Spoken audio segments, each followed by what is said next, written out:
ஒரு கை ஒரு கால் லெஃப்ட்டு, கண் வாய் முகம் ஒரு பக்கம் இழுத்துருச்சுங்க. ஒரு வாரம் ஒரு 14 நாள் வச்சுருந்தாங்க. அப்புறம் வச்சுருந்தா உங்கள்கிட்ட கொண்டு வந்தோம். எக்ஸ்ரே ஸ்கேன் எல்லாம் எடுத்து பார்த்துட்டு இது மருந்து மாத்திரையில் குணமடைகிறது பெரிய விஷயம் ஆகாது, எக்ஸசைஸ் பண்ணிக்கணும் அப்படின்னு சொன்னாங்க. ஒன்றும் இம்ப்ரூவ்மெண்ட்லாம் ஒன்றும் இல்லை. 2 பேர் தூக்கி தான் கீழே இறக்குற மாதிரி இருந்ததுங்க.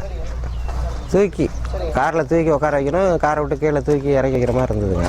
நடக்க முடியாது, நிற்க முடியாது, எழுந்திரிக்கவே முடியாது. வந்து எத்தனை நாள் ஆகுது? 15 நாள் ஆகுது வந்து ஃபர்ஸ்ட் வந்து. 15 நாள் அது மருந்து மாத்திரை எதுவும் கொடுக்குறீங்களா? எதுவுமே கிடையாதுங்க.